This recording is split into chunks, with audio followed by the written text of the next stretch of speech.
Okay, so good afternoon for everyone in Europe. Good morning from those of you that are joining us on the other side of the Atlantic and everywhere else. My name is Ruslan Stefanov, and I'm the Program Director and Chief Economist of the Center for the Study of Democracy, who is hosting or co-hosting this global defense dialogue series for CSD together with our partners from Arctida and Ilya Shumanov, whom you will hear from in a minute. It's been now almost 10 years since CSD's Kremlin playbook rolled out in 2016 with the essentially revelation about the Russia's assault of the global order. And I think this is now already sunken in already across the globe, that we're living already in a time that is outside of the any existing balance of power or Pax Americana or Pax whatever you want to call it. But what we're seeing also now is that countries, despite the history in which Europe has the most experience actually in such balance of power as cases, that we're not going in a direction that looks like everybody knows what they're doing. And this is precisely what this today's dialogue and roundtable is. And we're looking forward to really fantastic inputs all across the board from what is currently what seems to be the next frontier of this global power competition that has been brewing for quite some time, but also that has come to the fore with the very unfortunate public spat between the US and Europe, and allies over Greenland. But this has come following the long-term militarization and partition of the Arctic that has started by Russia, and that has silently been supported by China, which has heated up the pressure ever since it came to a boiling point, ever since it went into an open hostile act of Russia in Ukraine. So without much ado, I would like to welcome you all to today's discussion. As you know, CSD is following these developments very closely. I mean, we're continuing our Kremlin playbook discussions about what can we do about it, and particularly what can Europe do, which seems to be threading a very, very thin line. I mean, essentially staying closer together despite rising pressures. And it's very scary to hear ideas about two-speed Europe in this domain, or to hear European countries kind of pivoting towards different superpowers. This is exactly where we might be in a deep trouble, where we don't follow very principled approaches. And I hope that today we will hear a lot of different ideas how we can best approach these pressures from different angles, on China, Russia, US, Europe, and in particular, how can we keep the Arctic safe, peaceful, and of course, looking also at the global warming threat that we've seen that seems to have unleashed all these scramble for the Arctic. Just a note that today, Vanya Petrova, to whom I will turn the floor in a sec, and Martin Vladimirov, who are CSD's the representatives on today's panel, have just released an article on Reuters, which I hope we'll share in the chat for you to look at, to heat up the discussion. With that, welcome everyone, and I turn the floor to my colleague, Dr. Vanya Petrova, who will be chairing this session. Vanya, the floor is yours. Ruslan, thank you very much. Hi guys, hi everyone. Good morning, good afternoon. Welcome, and let's just dive into this discussion immediately and not waste any time. For decades, the Arctic was treated as a remote and cooperative, insulated from global conflict, But today it is openly described already as a strategic theater. So I would like to start with a round of questions to everyone just to sort of frame up the discussion. And I would like to ask you why exactly now, why the Arctic has moved from the center of attention and what this shift means for Europe. And let me start with my dear colleague Martin Vodimirov. He is the director of the Energy and Climate Program at the Center for the Study of Democracy. Hi, Martin. So my question is, why is everyone all of a sudden talking about the Arctic? Why has the Arctic become such prominent strategic issue today? And what does this mean? And what does this tell us about Europe's vulnerabilities and also priorities? Thank you And so and much, please Vanya. please keep it as short as possible. Of course. Thank you, Thank Vanya. you. It's a pleasure to speak at this very interesting panel, and I think very timely due to the events of the past month or so. Well, the ice at the Arctic is slowly melting, and this opens up, a new fault line in global economic relations, and um, these trends can no longer be ignored by Europe and the US. I think for decades, Russia especially has had a free hand in the Arctic and has entrenched itself in developing both the economic assets of the region, namely natural resources, but also trade routes that are increasingly viable options for moving goods to Asia.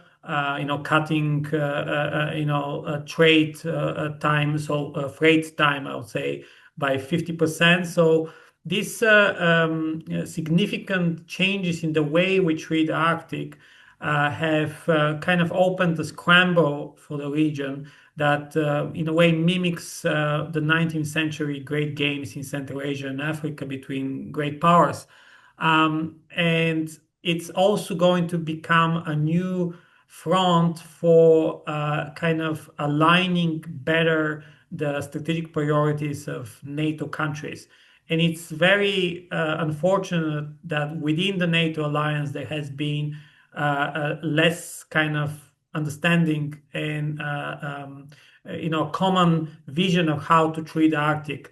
And this is happening not only because of the Trump administration's actions recently, but this is a long-term trend where basically Arctic countries from NATO have not been talking to each other, have not coordinated their efforts on exploring natural resources, on beefing up their security presence in the region, coordinating on research, on even on climate change issues. Everyone has kind of played their own game. Even if you look at data availability is not there in significant numbers except from Russia. Unfortunately, Russia has the best data availability on the region.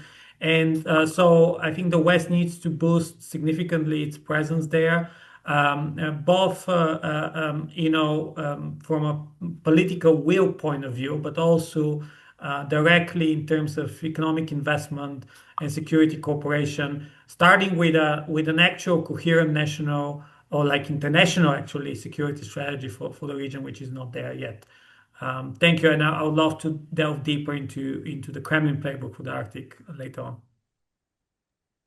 Wonderful. Thank you. Let's maybe hear now from Ilya what he would want to add answering this question. So Ilya, hello. This is Ilya Shumanov. He is the executive director of Arctida. Arctida are co-hosting, co-organizing this event. So Ilya, my question is the same to you. Why now? Why is the Arctic attracting so much strategic attention now? And what does this shift say about Europe's priorities and vulnerabilities? Yeah, thank you, Vanya. So Ruslan has already mentioned that there is a process of challenging current world order by Russia, by China, and by other states. So, and this is the main question. And so the reaction of the United States and the Europe. So it's only the continuation of this process because of the challenging current like global order. It's a quick answer maybe on your question, but I'm not an expert of the geopolitics or like international things. I'm an expert in Russia and Russian Arctic. So I will try maybe to come from this angle to your question. So for a long period, Russia was like a black box. Like we don't know, we didn't know what happened in Russia for years, but now it became more closer. Like it became more more black, and now we understand that. Let's say the number of data sets disappeared. A lot of scientific programs they closed because of the war in Ukraine and because no option to continue cooperation with Russia. So, and Russia is a black box, but it previously it was like ticking black box. When you like try to listen, there was something ticking in it. Yeah, but since 2014 like we saw that this ticking black box started like be aggressive. Actually, it's my country. I can talk about this country like about this country. Yeah. So it was an aggressive black box, and we saw that like several attempts previously, like Georgia, like all neighborhoods. Actually, they were like very strongly afraid of Russia aggressive external politics. So but now, since 2022, there is no like such thing like a ticking. Like we see exploding black boxes here and there, and actually, this is a main problem. And I think that like the possibility of cooperation in Arctic is like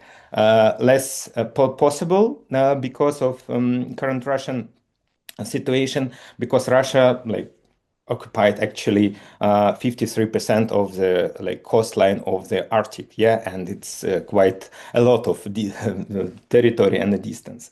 So uh,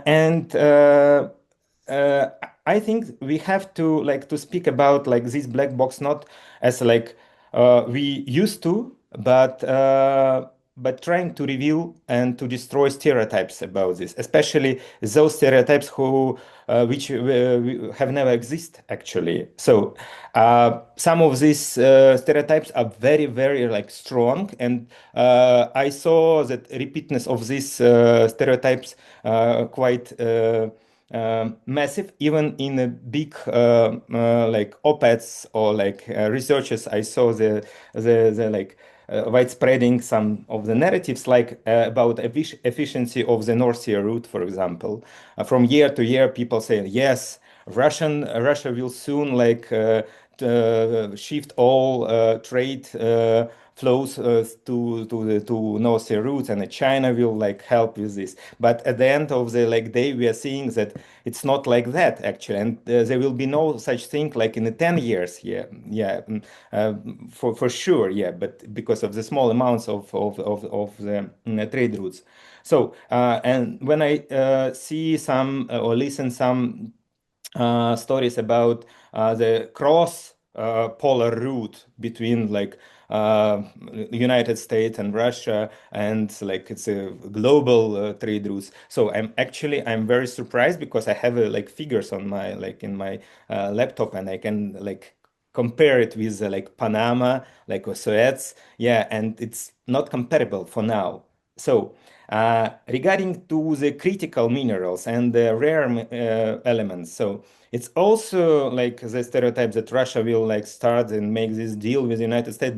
But if you have like the geological data, you can understand that Russia is not like the main producer of these critical minerals. And no, Ukraine was this producer.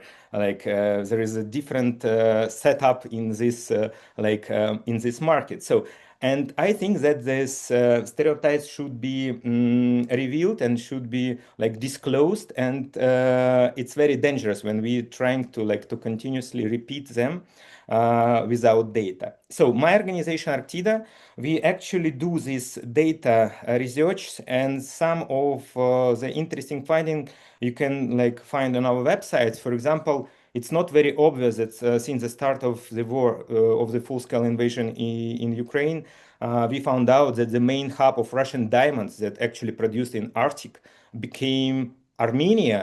So, like, where is Armenia and where is the like hub of diamonds? So, but this is only could be done by like analyzing and research by some of the data driven projects like Artida led. So the energy security, the same things with Arctic LNG too. So how Russia like circumvents sanctions. So how these trade flows actually transformed after the big sanctions that were imposed by United States and by European Union.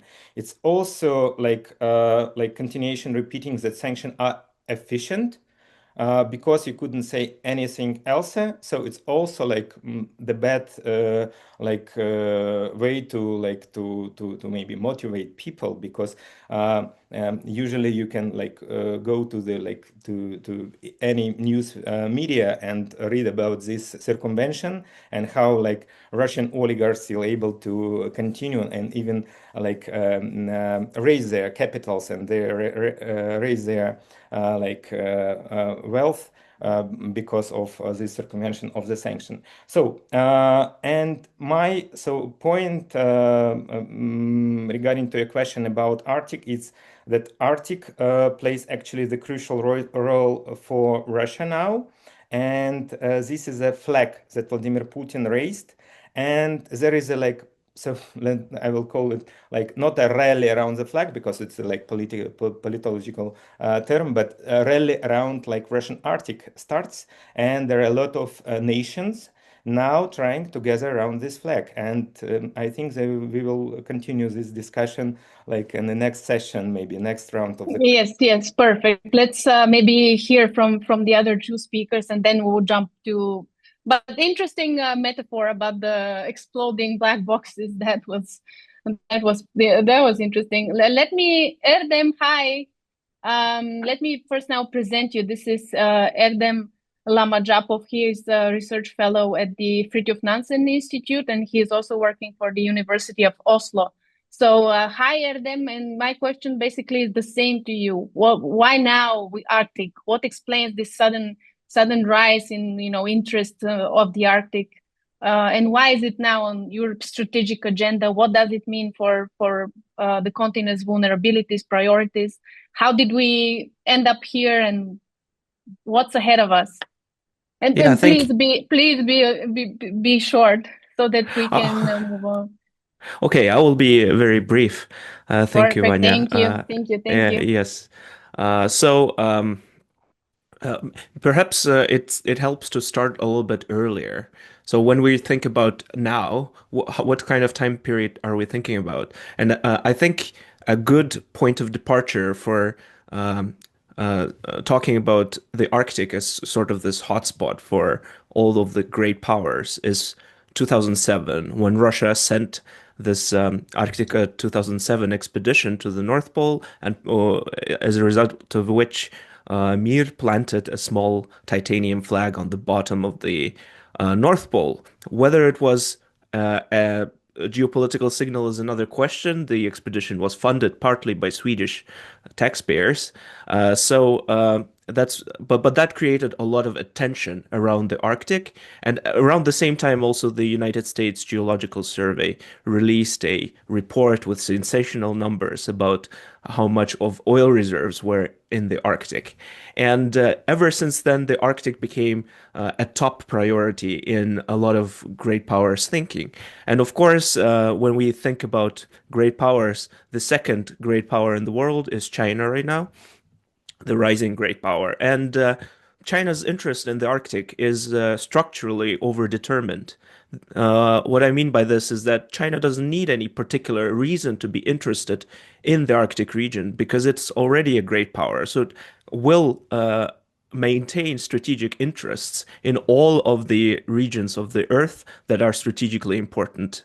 And whether it's economy, whether it's trade routes, is sort of beside the point, because China wishes to be a great power, so will maintain interests in the Arctic as well. Well, of course, if we look at what particular developments have happened in the Arctic, whether it's the Polar Silk Road initiative or other different developments, we'll actually see that China just maintains interest at the same time as it hasn't been able to establish much of a permanent presence in the Arctic region.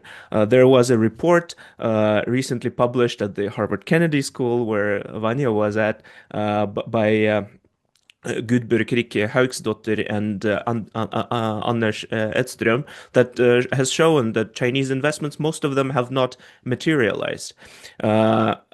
And the same goes for the Polar Silk Road. I've looked at the Polar Silk Road. The project was proposed in 2017 after Putin and Xi have discussed for a long time. Russia initially opposed Chinese presence, not just in the Arctic region, generally in its sphere of influence.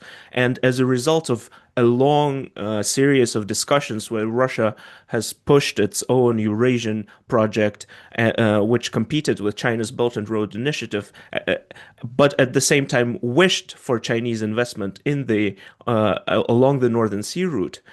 The Polar Silk Road project was born, but for China, it was a project that should have connected China to the European markets. Russia was just a transit stop along the way. It's not interesting in itself in a way, because it's not a huge market, and it was never meant as a bilateral project. It was supposed to be a multilateral thing. So that's why Russia has never actually embraced Polar Silk Road. It has never entered efficient parlance, and Russia has always emphasized that Russian and Chinese cooperation is about developing the Russian Northern Sea route. So there are a lot of those myths flying around about the Arctic, as already has been mentioned several times. And one of the theses that my colleague Andreas Osthagen also often repeats is that when we look at the Arctic as a geopolitical region, we also always have to be very specific about which part of the Arctic we're talking about, whether it's the Russian Arctic that Ilya has already mentioned, or whether it's the European Arctic, which would then be Norway and the Barents Sea region and Svalbard, or whether it's the North American Arctic, which is an entirely different region with its own security architecture, with NORAD, that is the main sort of security umbrella there. So those are very disconnected regions. And when we see when President Donald Trump goes and says that Greenland is important to the United States because of its strategic position in the Arctic, he's being very vague, and that's because there is no immediate threat to Greenland. There are no Russian and Chinese ships around the coast of Greenland. As Financial Times has reported, the NATO intelligence has no signs of Chinese presence around the island. Yes, there are ships, Russian and Chinese ships, but they are located in the Bering Sea, which is much closer to the United States, because the United States, of course, controls Alaska. So that is a strategic choke point where the United States should probably be more interested in if the security concerns about China were so big. So we always benefit from a very specific point of view. And of course, for Europe, two of Arctic states, Finland and Sweden, both of which have just joined NATO, and also Denmark, they're part of the European Union. So of course, the European Union should be present in the Arctic region. Greenland, of course, is not part of the European Union because the Greenlandic people never wanted to become part of Europe, and they took Greenland out right away. But right now, I think the position of Greenlandic people has also changed, and Greenland will seek closer cooperation with Europe. Thank you. Very interesting indeed. And let me maybe here use the moment to highlight your very, very interesting chapter in the Arctic Yearbook 2025, which highlights the importance of the Bering Strait. So whoever is interested can look into your chapter. Very, very interesting indeed. And last but not least, let me present to you, this is Mr. Mateo Bulek. He is the consulting fellow researcher, and he's working at Chatham House. And Matthew, hi, hello. And same question I have as to everyone else, basically. What has changed to push the Arctic to the center of European strategic thinking now? Thanks a lot, Vanya, and thanks to our Thank colleagues. you. Yeah, I don't know if I have anything else to say after all these great presentations, but let me have a bit more of a critical approach and maybe a counterintuitive answer in 3, 4 minutes. I don't think much has changed except from our own perceptions in the sense that the Arctic has always been there and definitions matter, geography matters. The Arctic does not work in isolation. It's not distant for Arctic countries themselves, right? We say it's something distant that we have a hard time controlling. For Norway, for Sweden, for Russia, it's their territory, it's their borders, it's their daily livelihoods. First point. When we define Europe as a whole, we really talk about the 5 Arctic countries, right? That have geography above the Arctic Circle. Now they happen to be also NATO countries, which also changes the proposition, and there was a great question about that. Except from a European perspective, we're also missing the US, Canada, Russia, and all the other actors interested in working or doing something in the Arctic. And to further the point that Erdem made as well, I'm glad he brought it up, that it's not it's the disconnected geography, but it's also very connected. It doesn't work in isolation. So what happens in the European High North has an impact on the Pacific Arctic on the other side of the world and vice versa. What happens in Greenland also has consequences on the Aleutian Islands and the Bering Sea and vice versa. So that was the first point, I think. We need to look carefully at definitions and we need to look carefully at what we mean when we talk about the Arctic. 2, what has changed? So we need to be really careful what we wish for when we talk about geopolitics and wider threats in the Arctic, because they've always been there. They were even more present during the Cold War, for those who remember. God knows I don't, I was too young. But the Arctic was an intense, very intense space for geostrategic competition. It was the space where submarines, for those who've seen Red October, for instance, great movie, were evolving. And this is where the threat from Russia and the Soviet Union was coming from, mostly with SSBNs and ballistic missile systems. So what we've had since the end of the Cold War and probably about now is about 20 years of cooperation, of what we thought was cooperation, with the hopes, mostly with Russia, that we could achieve something different than just confrontation in the Arctic. Now we are in limbo. This limbo probably started around 2014 when Russia conducted its first invasion of Ukraine. That really sort of sealed the deal on the absence of cooperation. And now Arctic governance is challenged. Allies are disunited. There's no strategic priorities in Brussels, in NATO, anywhere when it comes to what we want with the Arctic, what we want from the Arctic, and what we need to do to contain that form of threat perception around Russia, around China, and around climate change. So the trend of geopolitics was always there. It's just that we decided to put it aside to honor that sort of spirit of the Murmansk Initiative, of the Gorbachev speech in 1987, and to give it a try, right, in terms of cooperation. But we gave up, right? And we came back to what we do best, which is confrontation. And we are now, I think, at that juncture that Ilya mentioned, these black boxes that are starting to explode, that the signs are on the wall and we are going through confrontation. I don't think this is a self-fulfilling prophecy. I don't think this is path dependency. I think this really depends on our own approach, our narrative control about what we want with the Arctic and what we want from the Arctic moving forward. If we want to project, in 20 years, full confrontation, free for all with Chinese ships and cargo going around the central Arctic Ocean and absolutely complete disregard for the environment, fine, let's build that future. But this is not a future I would love. I would love a future where we go back to that form of cooperation, where we think carefully about the role and place of the Arctic in the world, and where we control what matters, the environment. Environmental protection is a threat multiplier. Climate change is a threat multiplier that we have to deal with. And then final point, scramble for resources. Let's be honest, it's a myth, okay? It's been debunked. It's been pervasive as a narrative in the public space, in terms of propaganda in China as well. There is no such thing as a scramble for resources as of today, mostly because the vast majority of the recoverable resources are located already in delineated exclusive economic zones. So it's not like you can go grab something that does not belong to you. But also because the maps have been redrawn with the impact of climate change. The Arctic is becoming more navigable, yes, but also more unpredictable. in terms of access and sustainment of human presence in the region. So we need to be very careful about the narratives that we send as well.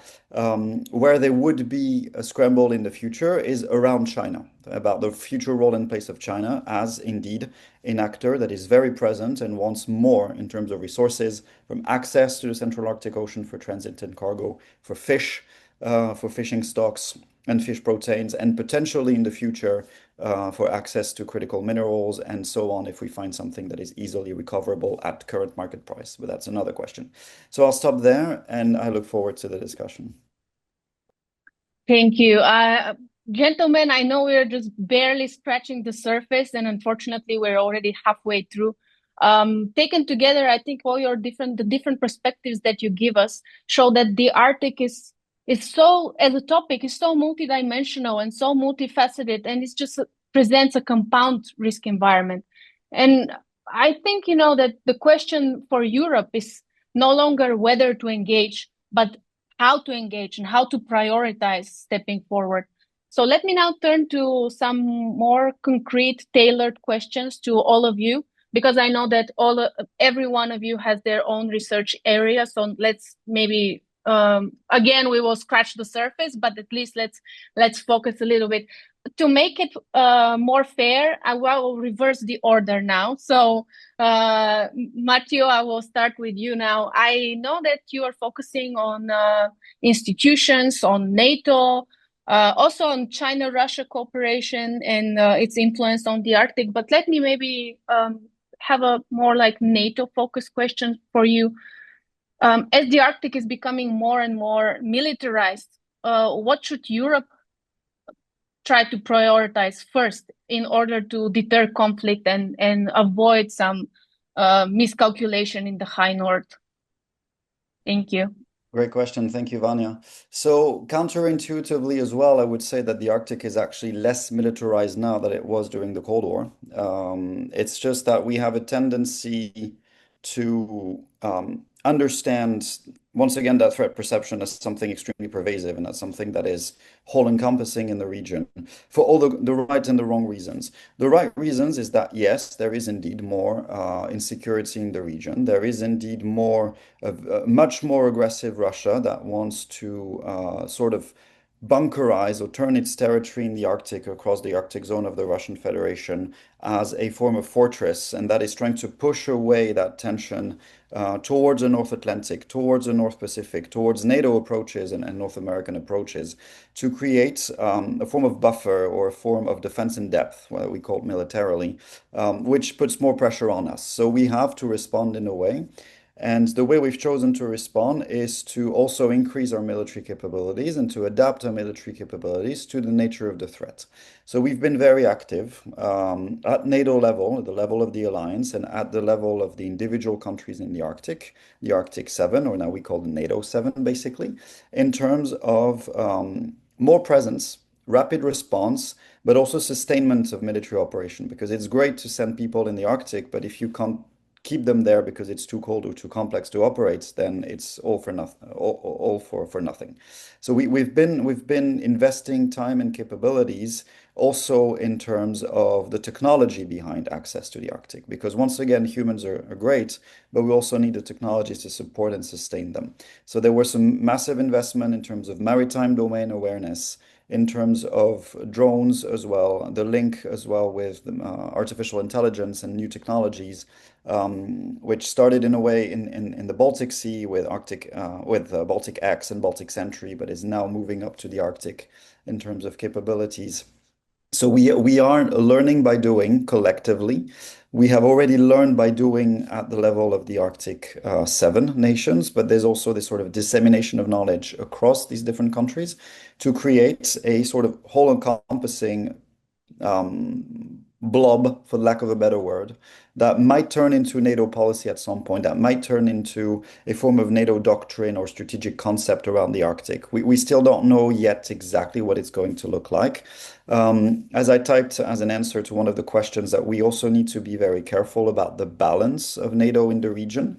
NATO is the most powerful military machine on Earth. The moment you place it in the Arctic, it changes the narrative, right? It's no longer about safeguarding the livelihoods of local populations and coastal communities or the environment. It's about, things that go boom and bang. So we also need to be very careful about that because too much NATO in the Arctic will completely change the narrative. It will vindicate even more the Kremlin into its threat perception and into its own sense of being assaulted, quote unquote, by NATO, or that NATO's borders are expanding. But not enough NATO in the Arctic also risks the fact that we will miss that security angle as well. So we have to find the appropriate balance. Colleagues at NATO are working exactly on this right now in terms of defining the military commands, in terms of defining responsibilities and key roles across the NATO nations. And everybody was interested in this. So much more to be continued and to be followed. I think that's a great segue, to be continued. So let's leave it, for maybe for a separate discussion, particularly on NATO's role or on military and security for Europe. Let me jump now to Erdem. I know your prime research field is China and Chinese investment, China's role, China-Russian cooperation. So I know you already, in an essence, said quite a lot, actually, also mentioning the Belfort report about Chinese investments and myths and data and reality. But maybe you want to go deeper a little bit, talking about China. And is this near Arctic state concept, that China came up with, the near Arctic state concept? How should we read this exactly? Is it primarily a legal signaling? Is it economic positioning? Is it some kind of long strategic preparation? How should we read this? Maybe you can clarify. And also, if you want to mention something about Russia and China's cooperation, feel free. Yeah, so as I already said, China's interest in the Arctic in a way is structurally overdetermined, and China will maintain interests in the Arctic region in any case and will follow any developments in the region. Regarding the near Arctic state concept, that concept was developed around 2008, 2009, following the Russian flag planting incident, as it's called in Chinese sources, by two Chinese scholars, Lu Junyan and Zhang Xia. They work in SIS, Shanghai Institutes of International Studies, at that time. So they were thinking, how do we make China care about the Arctic? So that was sort of the idea behind that concept. And there were two concepts that were rival concepts that were developed at that time: the near Arctic state and the responsible stakeholder identities. So, and the government couldn't decide in the end. So when in 2018, China released its Arctic policy white paper, both of those concepts were launched as sort of a way to cast China's identity. Of course, that was immediately received negatively by Arctic states, because in 2019, the famous speech by Pompeo in Rovaniemi during the Arctic Circle Assembly, where he said that there are only two types of states: Arctic states and non-Arctic states, and that's the end of the story. But then, of course, the UK is Arctic's nearest neighbor, and there are a lot of different variations of near Arctic states. Now, so that's rhetoric, that's discourse. In terms of actual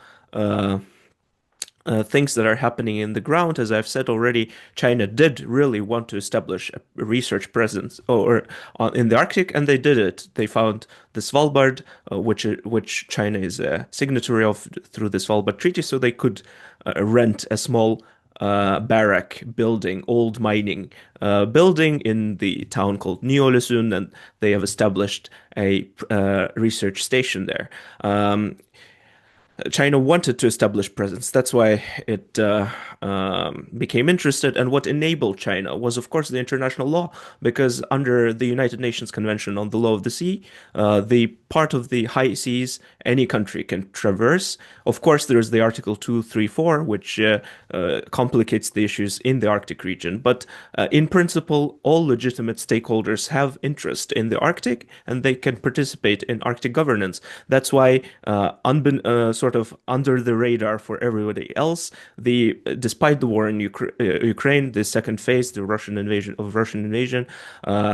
the Central Arctic Ocean Fisheries Agreement conference of parties has taken place in South Korea, where all of the Arctic states were present, and not just the Arctic states, of course, also China, South Korea, and Japan. And so, on the way, in one way, the Arctic as we knew it before 2022 is dead. On the other hand, the interest in cooperation and still remains. The same goes for the Russian Norwegian Fisheries Commission, which still operates, although it was under a lot of strain last year. So because countries have interests that sort of fall together, and because most of the countries follow most of the international law most of the time, there is still this sort of room to cooperate because you kind of have to sometimes. Thank you. And let me now go back to Ilya. And we had a separate private conversation, and it was very interesting. We were talking a lot about non-Western actors, and it seems like in everywhere, you read about now the Arctic, and most of the discussions focused on Russia, on China, on the US now. But what about, can you tell a little bit more about the role of non-Western actors, particularly India, the United Arab Emirates, and some others, maybe if I'm missing? And also, what's their role? What role do they play in keeping Russia's Arctic economy afloat? Yeah, thank you. Thank you. Yeah, it's a good question. Actually, it's not for the 5 minutes question, but I'll try to be very short. And I need some like metaphors to maybe to be more straight. Actually, when I'm talking about these non-Western partners of Russia and Western partners, I'm just imagine like Arctic as a like split screen, and one half is governed by Western rules and transparency, sanctions, another like shaped by like this Oriental alliance, so-called. Yeah, when there is another rules like pragmatism and like ignoring sanction or trying to avoid these sanctions. So when when you are saying about this keeping Russia alive. It could be named as a life support system by non-Western countries that actually involved in this system. And Russia is not developing, but it's keeping alive. And like the forecast of the Central Bank of Russia for next year, the development and the growth will be less than 1%. So it's not really development. It's like on the zero level, yeah, actually. And this is like actually about not about development, but about reanimation of Russian economy. I would like you give you several examples, like how non-Western countries are actually appeared in Arctic ecosystem, let's say, yeah. And there is so-called Eastern Economic Forum. It's like a shop window for like far east of Russia and Arctic, and a lot of people like from different countries, especially Global South, came to this annual forum. And like one of these participants was the Indian company Enso that previously was involved only in like Sputnik vaccines trading. It's only one part of the communication with Russia, but they signed several contracts in this forum. And they came to Russian market and started like trade Russian gold and a bit diamonds. So Indian company like somehow came to Russian market, but behind of this was hidden cooperation between the minister, the family of the minister of Arctic and Far East, who actually sold his small oil company to this ENSA company in UAE. So it's like two different directions. So one company came to Russian market, but at the same time, this company provide additional support, like corruption support to the minister and his family. So, and this is a typical example of kleptocracy and how kleptocracy works, not in theory, yeah, but in actually in the practical examples. So, at the same time, I'm very glad that we were able, like in Arctida, to find a very interesting term. We call it geography laundering. It's not about reputation laundering, not about money laundering, but geographical laundering. Because, since the start of full-scale invasion, Armenia became the main hub of for Russian diamonds, Russian-produced diamonds. So, and these diamonds now could be sold in like Antwerpen, in New York and everywhere because it has these diamonds and these stones have not Russian identity yet, Russian geography certificate, so-called. Yeah, and it means so there are new terms appeared in this non-Western cooperation. Of course, non-Western partners not only the hubs for sanctions circumventions and this geographical laundry, but also the main consumers of Russian oil and gas. But there are a lot of articles published about that. I don't want to go deeper with this, but I think so that this is my key points I would like to highlight for this intervention.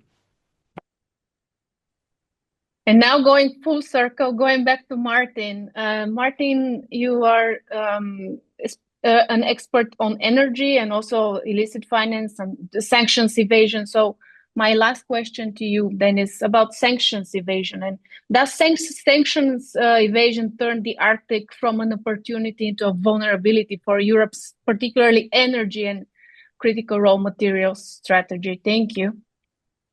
Thank you, Vanya. I think the Arctic became a hotspot for not so much reported drama last year when Russia tried to evacuate additional LNG volumes to Asia via the Arctic route and with the support of China financially and logistically.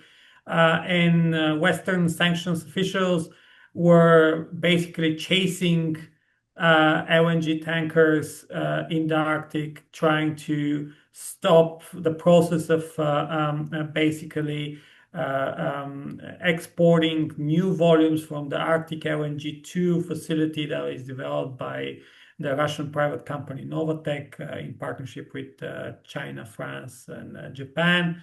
And finally, what happened is that Russia actually won this struggle. After many futile attempts to kind of stop the ships, China muscled in and was able to provide a shadow fleet and financial and insurance intermediaries that would help Novatek export these volumes. Just 3 days ago, a Chinese LNG terminal received some of the first volumes from the Arctic LNG 2 facility. So even though this is kind of a small part of the whole potential of the facility, we can see that China has enabled Russia to maintain its significant LNG presence in the Asian market. As Europe is phasing out Russian gas imports, from 1st of January 2027, all Russian LNG will be banned in Europe, which means basically the Arctic LNG from Yamal, from the Yamal facility. So Russia will have to divert many of these volumes to the Asian market. And this would not be possible without using the Arctic route on the one hand, because the route through the Suez canal is very expensive and very long and vulnerable to also apprehensions from European militaries that are chasing shadow tankers right now in the Mediterranean. So the Arctic route will become more and more important to maintain natural gas production and exports from Russia. So from that point of view, I think, and playing the devil's advocate to Ilya's comments, I think for Russia, the Arctic is, I would say, from utmost importance in terms of economic and national security.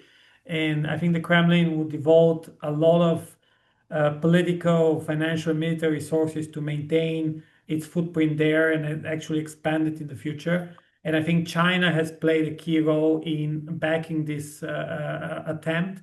And this would undermine the strength of sanctions if I think the US and the EU don't cooperate more in also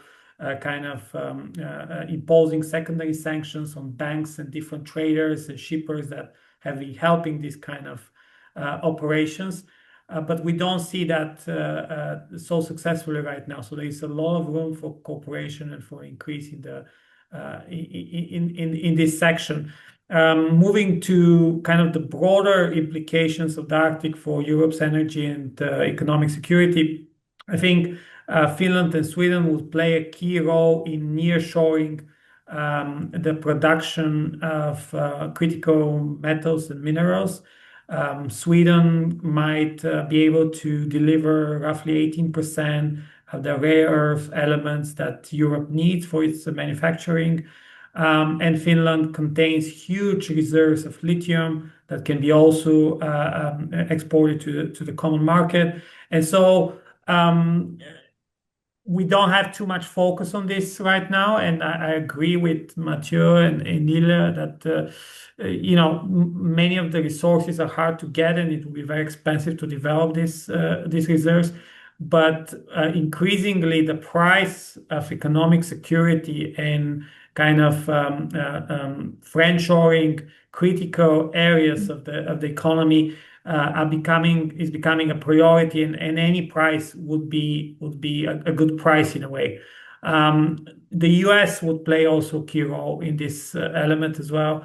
I mean, the US already produces 4% of its oil in Alaska, and there's clear signals that Alaskan oil production is going to increase. Canada is increasing its production of oil and gas. And these two countries would have an important role in replacing the supply that comes from Russia and other authoritarian countries. So energy security and natural resource security would remain the main, I think, element of the Arctic geoeconomic competition. And we shouldn't rule out Russia here. I mean, Russia has a lot of potential and a lot of capacity. What it doesn't have is finance and technology because of sanctions. And here it will be interesting to see whether China would work in a partnership with Russia or treat Russia as a resource appendix, basically exploiting Russia for its resources in exchange for geopolitical support. We see a bit of this dynamic already materializing in the natural gas and oil sphere, where basically Russia relies entirely or almost entirely now on China to sustain its energy sector. Why am I saying entirely and why now? Because we see India pulling out of these deals with Russia. I mean, Indian imports of Russian oil is declining. Turkey is also withdrawing from this partnership gradually. So who can Russia rely on? And China becomes really the indispensable power in this relationship. So it will be very interesting to see whether China would try to also limit its dependence on Russia, because China doesn't really want to depend so much on Russia as well.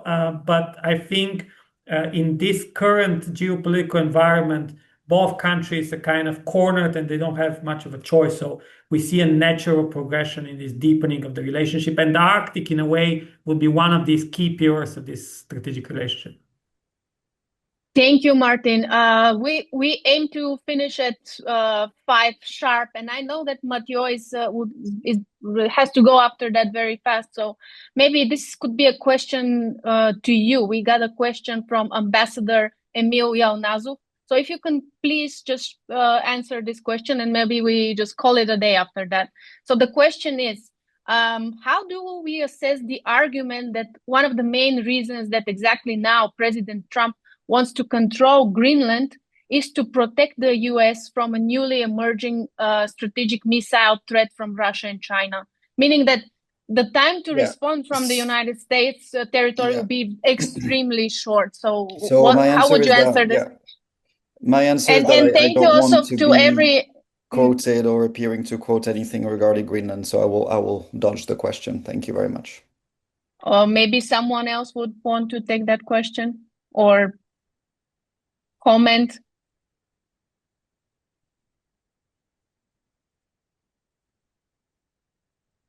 Anyone? It's a difficult thing to answer, you know. But the thing is, this is precisely the why the situation is so precarious and why every move in a way matters, because it changes the realities on the ground, as Martin mentioned. But it's a fascinating discussion. Thanks for that. And also thanks to everyone who posed their questions. Maybe we can answer them later. And you can also feel free to contact us, drop us an email. We have just maybe 2-3 minutes left. If anyone wants to just a final takeaway, 1 sentence, 2 sentences, or what is the single most important decision Europe must get right in the Arctic now? I'm just curious, Vanya. I see one question from Vikhar Georgiev. How should the EU's Arctic security strategy account for Atlantic meridional overturning circulation, slow down or collapse, particularly given that the threat could prove more consequential for European security than competition over Arctic shipping routes or resources? I mean, this looks like. I mean, we're talking about it, but the climate. Impending disaster, and they moved the clock a little bit closer to midnight. So are our experts worried about this, that it could be the mothership, it could unleash a completely different ballgame, in particular for Europe? Should we be worried, and how can we manage this? And I'm aware that we have 2 minutes more. Yeah, 3 minutes. Maybe if I can just jump in on that. I mean, if I understand correctly the question, I mean, this can unleash a new ice age in Europe, basically. So climate change doesn't mean just warming. It means also kind of unleashing Arctic air south to a degree where, northwestern Europe is basically at a standstill. There is little we can do about it. We can hope. I mean, the best thing we can do is accelerate our international climate cooperation on reducing greenhouse gas emissions in order to ensure a 1.5 degrees Celsius or at least 2 degrees Celsius increase in global temperatures by 2100. The science is still not conclusive about this phenomenon, especially, but all the statistics that I have seen, at least, point to a very worrying kind of development. In this case, of course, our preparedness also militarily would mean that our kind of security forces will have to move north in a way because this might become a big ice land mass that will be more vulnerable to invasions also. Can I jump in, Vanya, for a second? Yes, sure. 1 minute. Yeah, this topic has never appeared in this discussion. So I would like to remind that Arctic is a home for the millions of indigenous people. So this is quite important to remember that actually the process of the discussion about the future of Greenland in the hands of indigenous population. So it's Inuits, the people who actually settled in Greenland many centuries ago, so it's their homeland, and they have right to decide what to do with this territory. Of course, with Denmark, not destroying the current like fragile security contour of the Arctic and the European Union. Yeah, but at the same time, this is a process of decolonization. So it's ongoing process. It's a long process, and I think that from year to year, the indigenous population of Arctic will play more crucial role. And there is some like signs of that, like Arctic Council. We see the permanent members of Arctic Council as indigenous representatives, as indigenous groups. So I think so that the European Union should like use maybe like not in like in a bad way, yeah, but like use as a potential of these groups for like for the further stable development of Arctic based on the like the rules and like tradition of this indigenous community. Thank you. Perfect. And it's 5:00. Thank you guys for the focused and substantive discussion. It was a pleasure. Thanks for everyone who participated, and thank you for the questions. And I hope to see you again soon.